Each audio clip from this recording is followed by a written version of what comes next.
Bonjour, comment raisonner ceux qui souffrent d'ophiophobie? C'est la phobie humaine la plus courante, près d'un tiers d'entre nous en souffrent.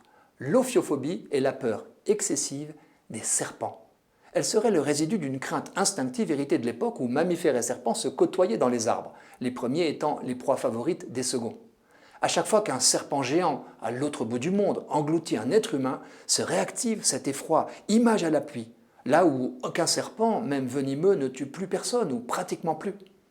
Mais selon l'adage, chat échaudé craint l'eau froide. Nos serpents inoffensifs glacent encore le sang. Une zone de notre cerveau serait même ultra sensible à la vue d'un serpent. Nous le détectons plus vite que d'autres bêtes.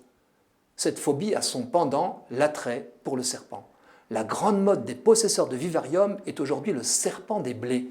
Cette espèce de couleuvre américaine arbore une magnifique ou inquiétante couleur orangée.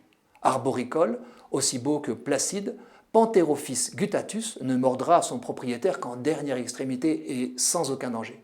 Hélas, on retrouve de plus en plus de spécimens de couleuvres des blés dans notre nature, soit parce que leurs éleveurs, lassés par le coût des repas, ont eu la mauvaise idée de les libérer, soit parce que leurs serpents ont fini par trouver le moyen de s'échapper. Pantherophis guttatus est le roi de l'évasion. L'expérience montre que tout animal enfermé finit tôt ou tard par trouver la porte de sortie.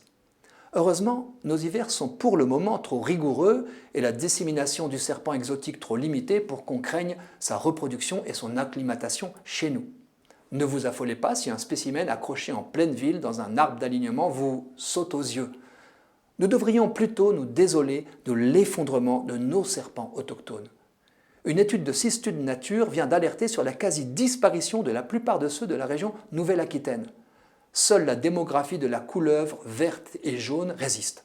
En seulement 4 ans, les 8 autres espèces ont subi au mieux une division par 2 de leur densité, comme la couleuvre à collier, ou sont presque éteintes, comme la coronelle girondine. Nos mœurs sont en cause. La bétonisation des espaces naturels bannit les serpents, le revêtement de nos routes qu'ils utilisent pour se chauffer leur est un piège mortel, et le réflexe de tuer d'un coup de pelle le moindre serpent passant à sa portée n'est pas vaincu. Tuer ou maltraiter un serpent est pourtant passible de 2 ans de prison et de 150 000 € d'amende. Mais comment éradiquer une répulsion si instinctive? Faut-il souligner l'utilité des serpents au centre de nos écosystèmes, comme proie et prédateurs bienfaisants? Rappelons qu'il n'y aurait en France métropolitaine qu'un mort tous les 5 à 10 ans par morsure de vipère, dont les espèces sont menacées, alors que guêpes et frelons tuent 15 fois par an. J'avoue que la discrétion des serpents me fascine. J'ai eu la joie d'observer de près, dans mon jardin, un long combat de suprématie territoriale entre 2 mâles de couleuvre verte et jaune. Ne vous hérissez pas. La vue d'un serpent, à l'heure de l'artificialisation accélérée des sols, est une bonne nouvelle.